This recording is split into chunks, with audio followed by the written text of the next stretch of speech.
할렐루야. 오늘도 우리에게 놀라운 은혜를 베푸시는 그 하나님을 이 시간 바라보며 하나님의 말씀 안에서 참된 힘을 얻는 우리 모두가 되기를 주님의 이름으로 간절히 소원합니다. 사람들은 누구나 저마다의 계획이 있습니다. 어떤 사람들은 일주일 혹은 한 달, 1년 그 이후의 계획까지 미리 세워놓고 살아가기도 합니다. 하지만 여기에서 놀라운 사실은 우리가 이러한 계획들을 구체적으로 또 세세하게 세워놓는다고 해서 그 계획에 따라 우리의 삶이 마냥 흘러가지만은 않는다는 것입니다. 때로는 계획대로 되지 않아 좌절하기도 하며 낙담하며 낙심하기도 한다는 것입니다. 우리가 계획해 놓은 대로 모든 삶이 순탄하게 흘러간다면 너무나도 기쁘고 좋을 텐데 애석하게도 우리의 삶은 그다지 만만치 않다는 것이지요. 그런데 여러분, 여기에서 우리 믿는 자들이 놓쳐서는 안 되는 분명한 사실이 한 가지가 있습니다. 그것은 나만 내 삶을 계획하고 있는 것이 아니라는 것입니다. 그렇다면 나의 삶을 계획하는 이가 나 말고 또 누가 있을까요? 그분은 바로 우리 인생의 주관자가 되시며 우리의 삶의 주인이 되시는 하나님께서 내 삶을 계획하고 계신다는 것입니다. 하나님께서는 우리에 대한 계획을 창세 전에 영원한 시간 속에 이미 세우셔서 지금도 여전히 그 선하신 뜻에 따라 저와 여러분들의 삶을 인도하고 계십니다. 우리를 향하신 하나님의 계획과 뜻은 분명하며 원대합니다. 그렇다면 여러분께서는 오늘 여러분을 향하신 하나님의 계획과 뜻에 대하여 혹시 생각해 보신 적이 있으십니까? 여러분들은 자신을 향한 하나님의 계획을 얼마나 잘 알고 있다고 생각하시나요? 우리는 우리의 인생의 주인이 되시는 하나님의 계획을 잘 알고 잘 헤아려야 온전한 성도로서의 삶을 살아갈 수 있습니다. 오늘 이 본문은 다윗에 관한 이야기를 다루고 있습니다. 그는 하나님의 계획을 분명하고 확실하게 알고 있던 사람이었습니다. 그래서 성전을 사모하여 건축하려던 자신의 모든 계획들을 다 내려놓기도 하였습니다. 여러분, 여기에서 우리가 발견할 수 있는 것은 하나님의 성전을 건축하고자 하는 그의 마음 역시 너무나도 귀한 것이지만 내가 하고자 하는 그 일이 하나님의 뜻과 계획이 아님을 깨닫게 되었을 때에 깨끗하게 포기하고 내려놓는 것, 그것이 더욱 귀한 일이라는 것입니다. 즉 나의 고집과 아집, 자존심을 내려놓고 내 뜻을 하나님의 뜻과 계획에 맞추어 가는 것, 그것이 더욱 중요한 일이라는 사실이라는 것입니다.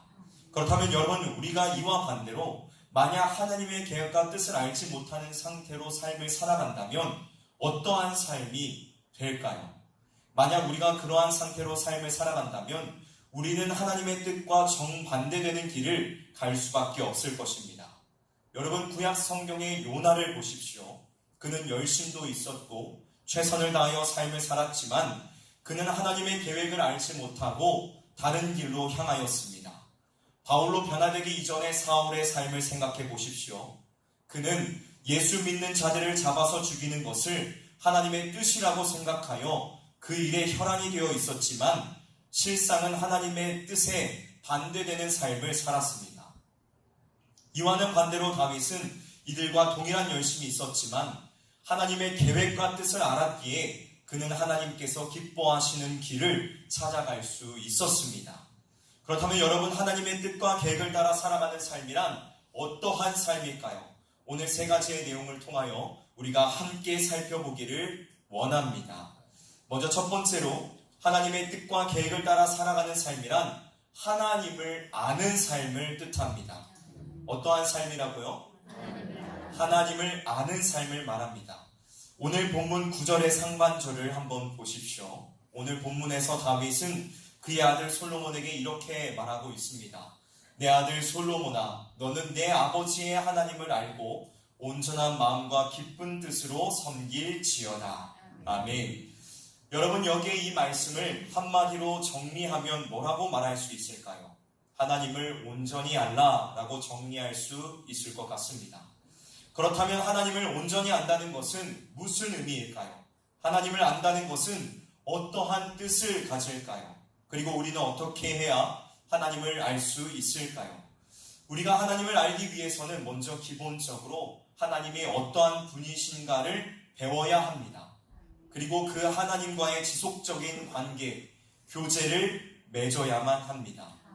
우리는 우리 인생에 담겨져 있는 하나님의 그 신실하신 뜻과 계획을 알기 위해서 먼저 우리 인생의 주인 되시는 하나님이 어떠한 분이신지를 바로 알아야 한다는 것입니다. 여러분, 우리가 하나님이 어떠한 분이신가를 바로 알기 위해선 어떻게 하면 될까요? 그 답은 사실 너무나도 간단합니다. 우리가 하나님과 친하게 지내면 됩니다. 여러분, 집에서 아내나 남편이 기분이 좋은지 나쁜지 어떻게 알 수 있나요? 아내나 남편의 목소리나 그 표정만 보아도 알 수 있지 않습니까? 저는 이제 올 초에 결혼한 신혼입니다. 그래서 집에 들어가면 제일 먼저 살피는 것이 이제 저의 아내가 저를 부르는 그 목소리의 어조, 그 표정을 살핍니다. 그래서 오늘은 조금 까불어도 되겠구나, 아니면 오늘은 조금 조심해야겠구나 라는 것을 그 표정과 그 저를 부르는 그 말투 안에서 발견합니다. 우리는 사람의 억양과 표정, 그리고 또 행동을 보고 그 사람을 가까이 할 때의 기분을 알 수 있죠. 이와 마찬가지로 우리가 하나님을 알기 위해서는 하나님과 더욱 가까이 그리고 친밀하게 지내야만 합니다. 매일같이 친하게 지내면 하나님의 뜻을 헤아려 알 수 있습니다. 오늘 말씀의 다윗에게는 늘 이러한 수식어가 따라다녔습니다. 하나님의 마음에 합한 자. 이것이 그에 대한 성경의 전반적인 평가였습니다. 사도행전 13장 22절에서 이렇게 말씀합니다. 다윗을 왕으로 세우시고 증언하여 이르시되 내가 이새의 아들 다윗을 만나니 내 마음에 맞는 사람이라 내 뜻을 다 이루리라 하시더니, 여기서 마음에 맞는 사람이라는 표현은 성경의 다른 곳에서는 찾아볼 수 없는 독특한 표현으로 다윗에게만 특별하게 사용이 되고 있습니다. 이 표현에 대하여 우리나라 개역개정 성경은 마음에 맞는 또는 마음에 합한이라는 말로 번역하고 있지만, 영어 성경에서는 마음이 닮은 혹은 내 마음을 따라 라고 번역하고 있음을 발견할 수 있습니다. 즉 다윗의 마음은 하나님의 마음을 닮아 있으며 또 하나님의 마음을 따라갔다는 것을 말하는 것입니다. 다윗은 그의 마음이 하나님의 마음과 이미 닮아 있을 정도로 하나님과의 친밀한 사이를 유지했다는 것입니다. 사랑하는 성도 여러분, 여러분은 하나님을 얼마나 아시고 또 하나님과 어느 정도의 친밀한 삶을 살아가고 계십니까? 혹시 하나님과의 교제가 없어 대면하고 하나님을 만나기 위한 기도의 자리, 예배의 자리를 찾는 것이 부담스럽고 낯설지는 않으신가요? 하나님이 나의 아버지가 아니라 저 멀리 먼 친척보다도 못한 분으로 여기고 계시지는 않으십니까? 여러분, 우리는 하나님을 알아야 합니다. 성경 안에서만 존재하는 하나님이 아닌 우리의 삶에 진정으로 역사하시는 그 하나님을 경험하고 체험해야 합니다. 우리는 우리를 창조하신 그 하나님을 바로 알 때야만이 우리를 향하신 그 계획과 뜻을 온전하게 알 수 있습니다. 여러분, 세상의 다른 것들을 구하기 이전 하나님을 구하시길 바랍니다. 하나님과의 그 친밀한 삶을 살아가시기를 먼저 구하시기를 바랍니다. 여러분의 인생을 디자인하신 그 하나님은 매정하신 분이 아니시며 또한 까탈스러운 아저씨도 아니십니다. 하나님께서는 우리가 찾을 때에 찾아와 만나주시는 사랑의 하나님이십니다. 오늘 본문 말씀 9절 하반절에도 그 사실을 증언하고 있습니다. 여호와께서는 모든 마음을 감찰하사 모든 의도를 아시나니 내가 만일 그를 찾으면 만날 것이요 만일 내가 그를 버리면 그가 너를 영원히 버리시리라. 하나님을 구하고 찾는, 그리고 그분과 친밀한 삶을 살아가는 저와 여러분들이 되시기를 바랍니다. 우리나라에 있는 어떤 가요는 이러한 가사가 있죠. 눈빛만 봐도 알 수 있잖아. 그런 마음이 있죠. 눈빛만 보아도 하나님의 마음을 알 수 있는, 하나님의 마음을 헤아려 알 수 있는 저와 여러분들이 되어 우리의 삶 속에서 하나님의 계획과 뜻을 이루어갈 수 있기를 주님의 이름으로 간절히 소원하고 축복합니다. 다음 두 번째로, 하나님의 뜻과 계획을 따라 살아가는 삶이란 나에게 주신 은사와 달란트, 그리고 또한 사명을 아는 삶을 말합니다. 하나님께서는 모든 믿는 자들에게 사명을 잘 감당하기 위한 은사를 허락하셨습니다. 그렇기에 우리는 하나님께서 주신 그 은사, 그 달란트를 잘 파악하고 그에 따른 사명을 감당해야 합니다. 오늘 본문 10절에서 다윗은 솔로몬에게 이렇게 당부하고 있습니다. 그런즉 너는 삼갈지어다. 여호와께서 너를 택하여 성전의 건물을 건축하게 하셨으니, 이것은 성전을 건축하는 사명이 다윗이 아닌 솔로몬에게 있음을 말씀해 주고 있는 것입니다. 여러분, 다윗이 왜 성전 건축하는 일을 하고 싶지 않았겠습니까? 성전을 건축하는 것은 다윗의 평생의 소원이고 바램이었습니다. 하나님께서도 다윗의 그 마음을 잘 아셨습니다. 하지만 하나님께서는 그가 성전을 건축하는 일을 막으셨습니다. 그리고 그 일을 그의 아들인 솔로몬이 하도록 허락하셨습니다.